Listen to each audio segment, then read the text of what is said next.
Los delitos contra la propiedad están tipificados en el título sexto del libro segundo del Código Penal, desde el artículo 162 hasta el artículo 185 inclusive.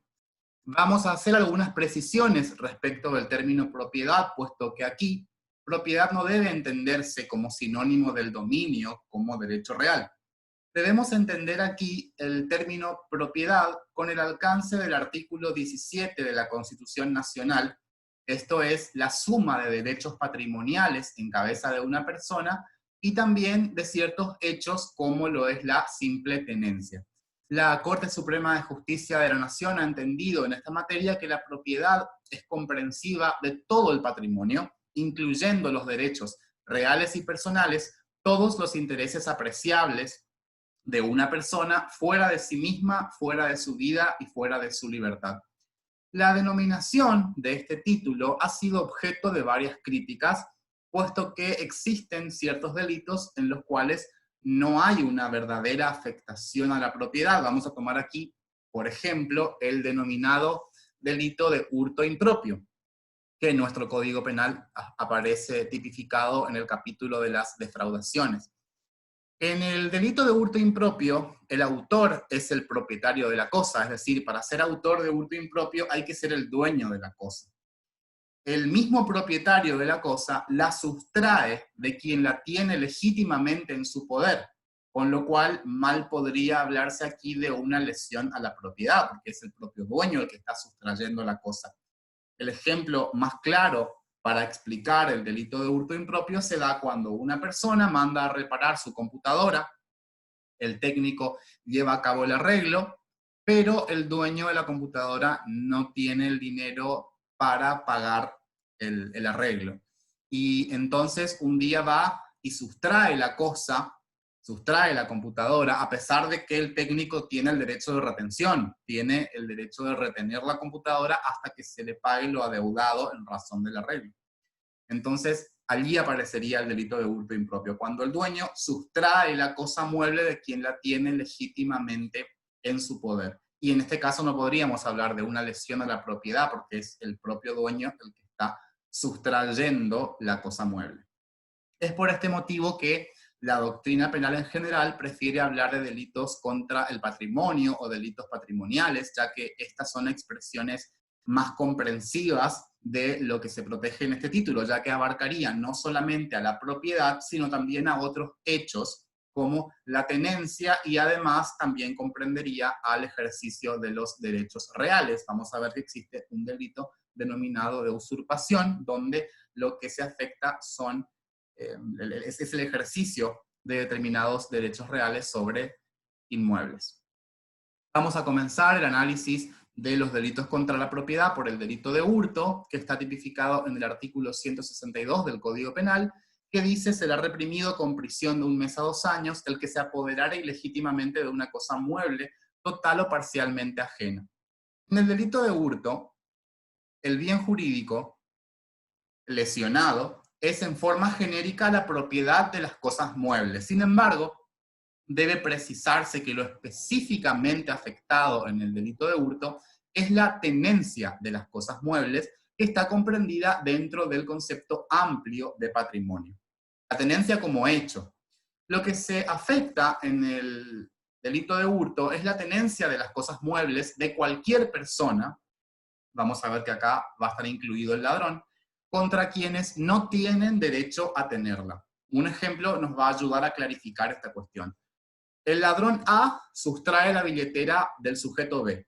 Varios días después, otro ladrón, que vamos a llamar el ladrón C, hace lo propio, es decir, hace lo mismo, sustrae la billetera al ladrón A, hurta la billetera al ladrón A. En este caso, el sujeto pasivo del hurto es el ladrón A, ya que es quien ejercía la tenencia de la cosa, aun cuando esa tenencia fuera ilegítima. Este ejemplo nos permite observar cómo no es la propiedad como dominio lo que se afecta aquí, puesto que el dueño de la billetera sigue siendo el sujeto B, que fue víctima del primer hurto. Entonces aquí el bien jurídico protegido o el bien jurídico afectado es la tenencia de las cosas muebles de cualquier persona contra quienes no tienen derecho a tenerla. Es decir, que si el sujeto B pretende recuperar su billetera y se la sustrae al ladrón C, él no estaría cometiendo hurto, puesto que él tiene derecho a tener esa cosa mueble porque sigue siendo de él. La tenencia aparece definida como una relación de hecho con la cosa. Es un poder efectivo, es un poder fáctico, un poder positivo y real que ejerce una persona. La tenencia es una de las relaciones entre una persona con la cosa y es una relación de hecho. Respecto de la estructura típica de este delito, vamos a encontrarnos que en el tipo objetivo, la conducta típica, la acción típica es apoderarse. El objeto sobre el cual recae la acción de apoderamiento es una cosa mueble ajena. Y tenemos incorporada al texto del artículo 162 la expresión ilegítimamente, que al igual que otras expresiones similares que hemos visto en otras figuras penales, como pueden ser la expresión ilegalmente, ilícitamente, indebidamente, todas ellas representan un adelantamiento de la antijuridicidad a nivel de tipicidad objetiva. Lo que trae como consecuencia que de haber causas de justificación deben ser analizadas ya en la tipicidad objetiva, y la conducta de mediar alguna causa de justificación, la conducta ya va a ser atípica. Y la consecuencia más importante está en materia de error, puesto que si existiere un error sobre un presupuesto fáctico de una causa de justificación, ese error va a ser un error de tipo sobre el elemento ilegítimamente y no va a ser un error de prohibición.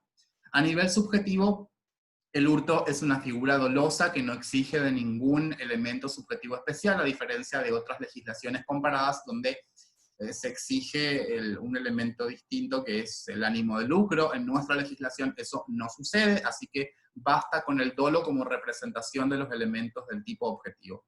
Respecto de la acción típica en el delito de hurto, han existido diferentes teorías, una evolución histórica que vamos a referir brevemente. La teoría de la apprehensió rei es la primera de ellas y sostiene que el momento consumativo del hurto, todas estas teorías en definitiva buscan explicar cuál es el momento consumativo del hurto, la apprehensió rei dice que el hurto se consuma cuando el ladrón pone la mano sobre la cosa ajena, es decir, solo poner la mano sobre la cosa ajena ya estaría consumando el delito de hurto. Esta posición es criticada por excesiva porque admite el hurto aun cuando no exista una violación completa de la posesión o de la tenencia, porque se podría poner la mano sobre la cosa ajena en presencia del mismo tenedor, que no tendría que hacer muchos esfuerzos para recuperarla, con lo cual que se consume el hurto ya poniendo la mano sobre cosa ajena es una posición muy extrema, muy excesiva. La teoría de la amotio rei exige algo más, exige la remoción de la cosa ajena del lugar en el que se encuentra, es decir, hay que sacar del lugar donde está la cosa, removerla. Se consuma el hurto cuando el ladrón toma la cosa con intención de apropiársela, cuando la mueve del lugar, cuando la remueve. El ejemplo clásico en esta materia es el ladrón que va apilando las cosas que saca de un armario, va sacando la ropa de un armario y la va colocando en una pila. Bueno, ahí ya estaría consumado el hurto porque ya ha sacado del lugar, ya ha cambiado de lugar, las ha removido a las prendas. Entonces allí ya estaría consumado el delito de hurto. A esto se le critica que para consumar el delito de hurto en realidad no es necesario remover la cosa del lugar. Una persona podría consumir la cosa en el lugar en el que se encuentra. En un supermercado, por ejemplo, podría consumir el contenido de una gaseosa, de un yogurt, y ya estaría consumado el hurto igual, a pesar de que no se le ha cambiado de lugar. En el hurto no es necesario trasladar la cosa. La teoría de la ablatio rei exige algo más, exige que se prive al sujeto pasivo de la tenencia de la cosa, colocándola fuera de su esfera de custodia. También se sostuvo en cierto punto que se requería que el ladrón traslade la cosa a un lugar seguro, es decir, para la ablatio rei había que desapoderar al sujeto pasivo, sacar de la esfera de custodia del sujeto pasivo la cosa mueble, y a partir de ahí estaría consumada la conducta típica de hurto. La ablatio rei es una de las teorías que más se acercó, vamos a ver a continuación, una de las teorías que más se ha acercado al concepto actual de apoderamiento. Por último, la teoría de la ilatio rei sostiene que el hurto se consuma cuando el autor logró llevar la cosa a un lugar seguro o donde el ladrón va a servirse de la cosa, donde va a usar la cosa. Por ejemplo, si el ladrón hurta un automóvil en Corrientes Capital para usarlo en la ciudad de esquina, recién cuando llega a esquina, cuando haya logrado trasladar la cosa a esa localidad, allí estaría consumado el hurto. Claramente, en este caso, no podríamos admitir semejante amplitud. Inclusive hay quienes dentro de esta posición exigían aún más, diciendo que el ladrón para consumar el hurto debe haber sacado provecho de la cosa hurtada. Por ejemplo, si una persona hurtaba un celular para venderlo y con ese dinero comprar estupefacientes, recién con la compra del estupefaciente estaría consumado el hurto del celular, y claramente eso es inadmisible. Bien, hoy en día, respecto de la conducta típica de apoderamiento, existen dos teorías bien diferenciadas. La primera teoría es denominada teoría del desapoderamiento, es la teoría sostenida por Núñez, y la denominada teoría de la disponibilidad, sostenida por Frías Caballero. La teoría del desapoderamiento sostiene que habrá apoderamiento cuando el autor haya logrado desapoderar a la víctima de la cosa mueble, es decir, cuando la haya despojado.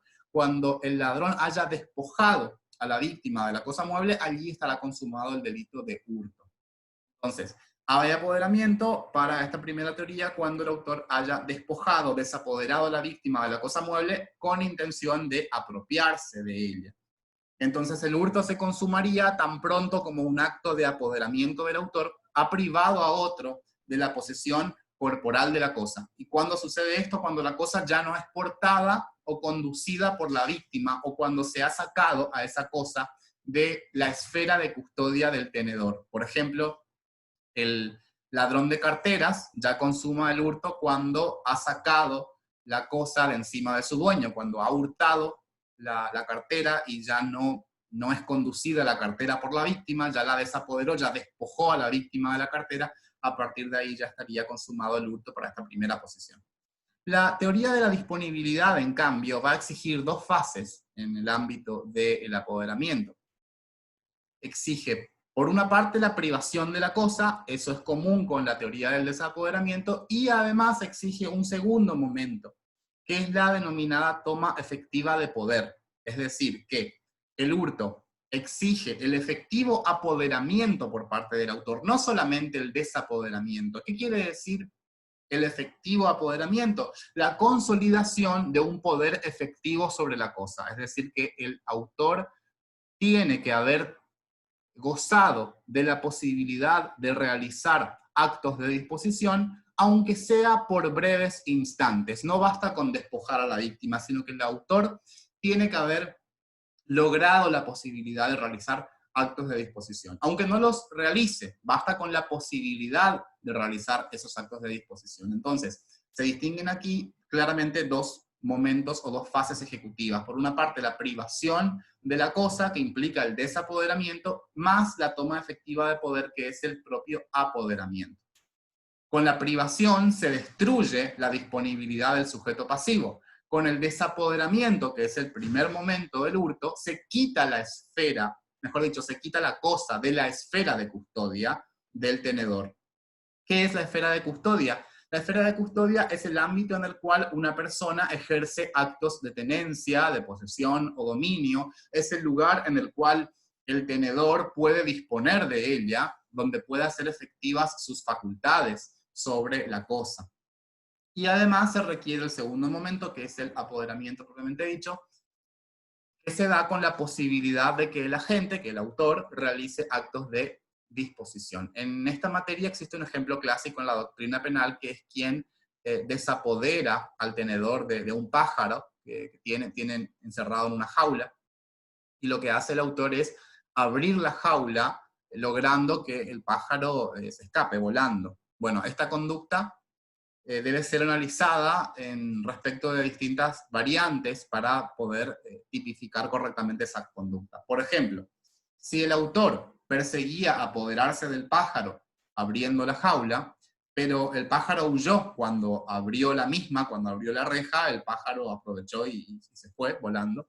Bueno, en este caso vamos a estar ante un hurto en grado de tentativa. ¿Por qué un hurto? Porque el autor ha desapoderado, pero no ha logrado el apoderamiento, efectivamente. Un hurto en grado de tentativa porque solamente se dio la primera de las fases, que es la privación. Se ha desapoderado a la víctima de la tenencia del pájaro, pero no se ha logrado una toma efectiva de poder. Ahora bien, si lo que el autor buscaba era la pérdida del pájaro para su dueño, no quería apoderarse del mismo, puede considerarse que el autor es aquí responsable del delito de daños a la propiedad del artículo 183 por haber hecho desaparecer un animal ajeno. Recordemos que no es necesario el traslado de la cosa, puede darse un caso de hurto consumiendo la cosa en el lugar en el que estaba, es el caso de quien consume la gaseosa en un supermercado sin haber trasladado, ¿no? Sin haber cambiado de lugar la gaseosa o el envase. Se discute ciertos casos problemáticos como la persecución policial ininterrumpida. ¿Qué quiere decir esto? Si el ladrón ha desapoderado a la víctima, le ha sustraído el celular y se inició una persecución policial o se inició una persecución por las personas que fueron testigos de ese apoderamiento, y se logra aprehender al ladrón antes de que él haga cualquier uso de ese celular, que tenga la posibilidad de utilizarlo. No se lo ha perdido de vista en ningún momento. Si es que no se lo perdió de vista, se considera que la persecución fue ininterrumpida, entonces no tuvo tiempo de llevar a cabo actos de disposición sobre la cosa. Ahora, si se lo ha perdido de vista y en esos instantes en que se lo perdió de vista se considera que él pudo llevar a cabo actos de disposición sobre la cosa, entonces el hurto ya habrá estado consumado. Si es que en ese momento en el cual se lo perdió de vista se considera que se logró esa toma efectiva de poder, entonces allí el hurto va a estar consumado. La conducta típica de apoderamiento va a estar ya consumada. Por supuesto que esto deberá determinarse en cada caso concreto, porque hay que ver cuál es la cosa hurtada y cuál es el destino también que tiene la cosa hurtada. No es lo mismo hurtar un celular que hurtar una billetera con el dinero para gastarlo. Es claro que son cosas diferentes.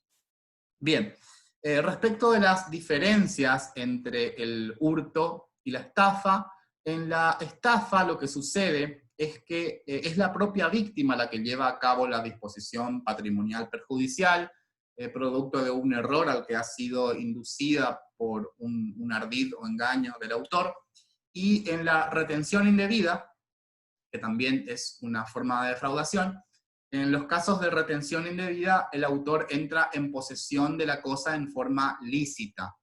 En el hurto, en cambio, el apoderamiento es ilegítimo desde el primer momento. Desde entrada, el autor se apodera de la cosa en forma ilegítima, entra en poder de la cosa en forma ilegítima, y en la retención indebida entró en poder de esa cosa en forma lícita. Además, tenemos que hacer algunas precisiones respecto de algunas expresiones que estamos viendo ahora en pantalla, que son el hurto de uso. El hurto de uso puede ser propio o impropio, y también vamos a encontrarnos con el denominado hurto impropio, que como vimos al inicio de la clase, está tipificado como una forma de defraudación, está en el capítulo de las defraudaciones, en el artículo 173, inciso 5 del Código Penal. Bien.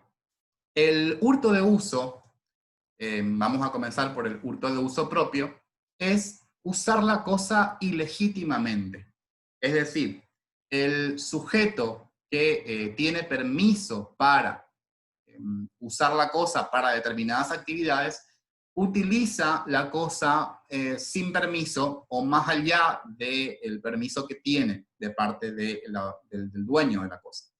Bueno, en estos casos vamos a excluir estas conductas de la tipicidad penal. La conducta de, por ejemplo, el chofer, a quien el empleador le pide que lo traslade a algún lugar, y además después de trasladarlo, el chofer aprovecha para dar una vuelta por la costanera y después vuelve al hogar con el auto. Bueno, esa conducta está excluida de la tipicidad, es decir, no es típica de hurto la conducta de quien usa la cosa ilegítimamente, más allá del permiso que tiene.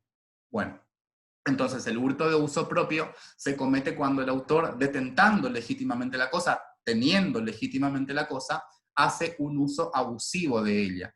Solamente estaba previsto para automotores y hoy en día esa conducta es atípica. Bien.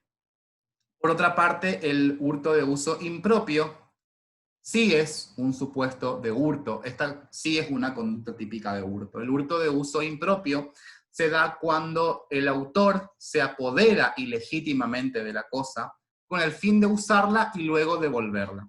En nuestro Código Penal no se requiere de un ánimo de lucro, entonces en ese sentido no habría problemas para considerar esta conducta típica de hurto. Por ejemplo, una persona que sale de las clases de la facultad y está muy cansada, no quiere volver caminando a su casa, pero encuentra una motocicleta o encuentra una bicicleta en el estacionamiento y decide utilizarla, decide llevarse la bicicleta para ir hasta su casa, pero el día siguiente tiene pensado devolverla. Entonces se lleva la bicicleta hasta su casa y al día siguiente vuelve con la bicicleta y la deja donde la encontró. Bueno, esta conducta sí es típica de hurto porque se ha se ha despojado a la víctima de la cosa, el autor ha logrado una toma efectiva de poder sobre la bicicleta, solo que después la devolvió, pero no es necesario ningún ánimo de lucro. Entonces, el hurto de uso impropio sí es típico, a diferencia del hurto de uso propio, donde solamente se usa la cosa más allá de la autorización del dueño. El caso del chofer, a quien mandan a lavar el auto y aprovecha para dar una vuelta. Bueno, ese no es un caso de hurto, eso es un supuesto de hurto de uso propio y queda excluido de la tipicidad. Sí es un hurto, el hurto de uso impropio. La conducta de quien pretende luego devolver la cosa, eso sí es un hurto porque se considera que se ha consolidado ese poder sobre la cosa mueble. Respecto del hurto impropio, ya vimos al inicio de la clase cómo se configura, es el supuesto donde el propietario de la cosa la sustrae de quien la tiene legítimamente en su poder con un perjuicio patrimonial, y al ser una forma de defraudación vamos a profundizar en este tipo penal cuando veamos concretamente las defraudaciones. Respecto del elemento ilegítimamente, ya vimos que se trata de un adelantamiento de la antijuridicidad a nivel de tipicidad. Entonces la persona que hurta para comer sin tener otros medios para procurarse la comida o el sustento, la persona que hurta una manzana, por ejemplo, para darle de comer a su hijo, que de lo contrario podría morir. Bueno, estamos acá ya ante un caso de conducta atípica, porque aparentemente se darían todos los presupuestos del estado de necesidad justificante, que funciona como causa de justificación, pero que acá, como está adelantada la antijuridicidad a nivel de tipicidad, ya tiene el efecto de dejar la conducta atípica. Al margen de que también podría aplicarse el criterio de la insignificancia, al considerar que el hurto de una manzana es realmente insignificante, no reviste de gran trascendencia, no hay una afectación importante al bien jurídico. Respecto del objeto donde recae el hurto, vimos que es una cosa mueble, total o parcialmente ajena. Tenemos que definir lo que es la cosa. Una cosa es un objeto corporal con valor patrimonial, que no necesariamente debe coincidir con el valor económico. Existen ciertas cosas que están en nuestro patrimonio, sobre las cuales es innegable el derecho de propiedad, que pueden tener un valor estético, afectivo, espiritual o artístico, como puede ser una fotografía o las cartas de un familiar, recuerdos de alguna persona por quien se guarda afecto. En todos estos casos es claro que quizás no tenga valor económico esa fotografía, pero sí tiene un valor afectivo, entonces no podría de ninguna manera dejarse desprotegida esta cosa. Pero también debe recordarse que podemos tomar en cuenta el principio de insignificancia de la lesión jurídica, y el principio de insignificancia nos dice que si el bien jurídico no ha sido afectado de una manera relevante, entonces esa conducta debe ser atípica. Las afectaciones irrelevantes a los bienes jurídicos no alcanzan para llenar la tipicidad, lo mismo que el hurto de la manzana. En el delito de hurto, el perjuicio patrimonial no integra el tipo penal. Esta es otra diferencia con la estafa. En la estafa sí tiene que haber una disminución patrimonial, hay que hacer una comparación en la estafa cómo estaba el patrimonio antes y después del ardid estafatorio y demás elementos de la estafa. En cambio, en el supuesto de hurto no se requiere que exista un perjuicio patrimonial. Por ejemplo, si un ladrón sustrae un viejo caballo de propiedad de otra persona, ese caballo que ya estaba muy enfermo y solamente ocasionaba gastos al propietario porque había que gastar todo el tiempo en veterinarios, en comida, en medicinas. De todas maneras hay hurto, aunque pareciera ser que no se perjudica patrimonialmente a la víctima, porque ahora la víctima ya no va a tener que gastar más en veterinario, no va a tener que gastar más en alimentos ni en medicinas. Pareciera que hay un beneficio patrimonial más que un perjuicio, pero en el hurto no se requiere de ningún perjuicio patrimonial, a diferencia de lo que ocurre con la estafa. También hay hurto si una persona sustrae una joya muy valiosa de propiedad de otro y en el lugar le deja el equivalente en dinero, es decir, deja el precio de la joya, y además le deja un poco más, le deja un adicional, deja más dinero del que vale la joya. Bueno, en este caso también hay hurto, por más que haya una compensación económica, porque de todas formas se destruyó la relación de tenencia, la relación de disponibilidad con la cosa mueble, que es en definitiva la conducta típica de hurto. Lo que sí se discute en la doctrina penal es si la cosa debe tener corporeidad. Y acá se discute concretamente el caso de las energías, el caso de la energía eléctrica, por ejemplo.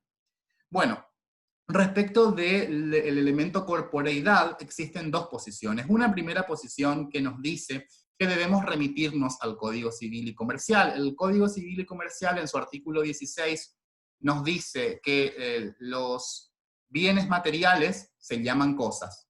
Las disposiciones referentes a las cosas son aplicables a la energía y a las fuerzas naturales susceptibles de ser puestas al servicio del hombre.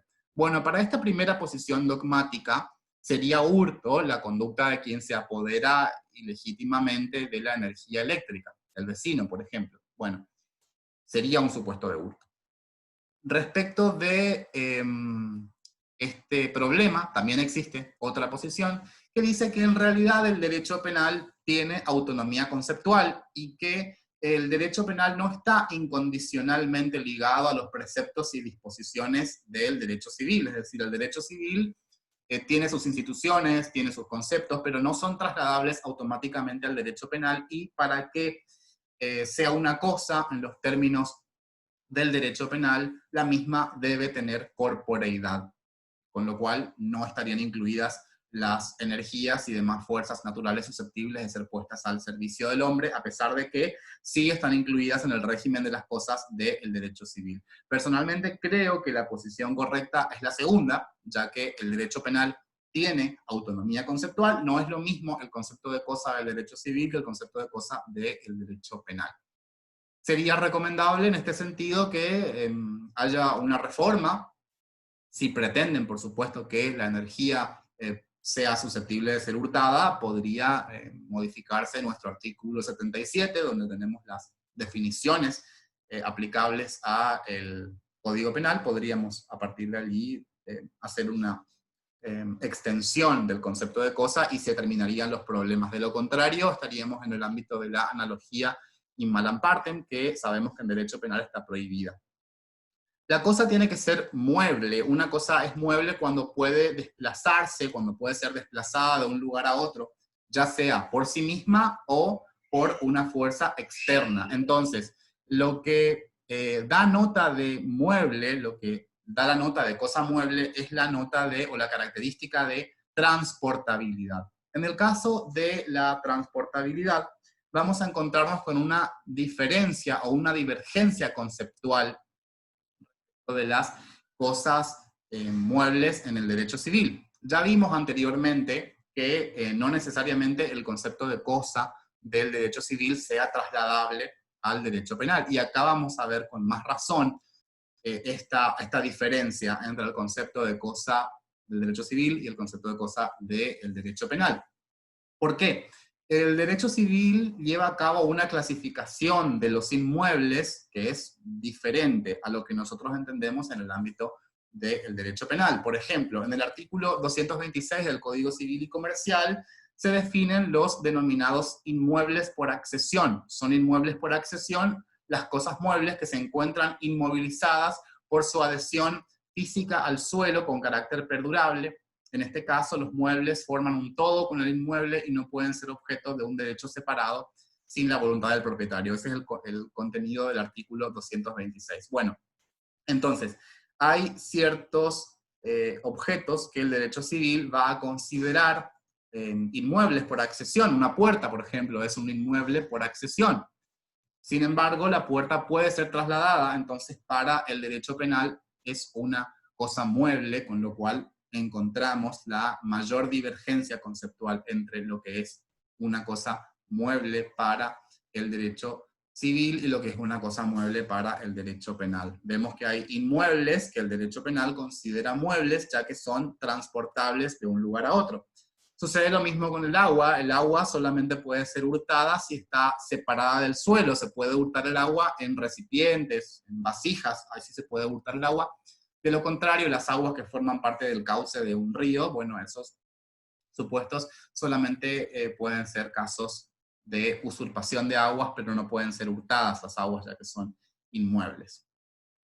La cosa claramente tiene que ser ajena, y esa ajenidad puede ser, según lo dice el mismo artículo 162, total o parcial. Objeto de hurto solamente pueden ser las cosas con dueño. No existen hurto de cosas denominadas res nullius, es decir, que no le pertenecen a nadie. No puede haber hurto respecto de las res nullius, que son las cosas sin dueño, respecto de las cosas abandonadas, y tampoco las cosas públicas.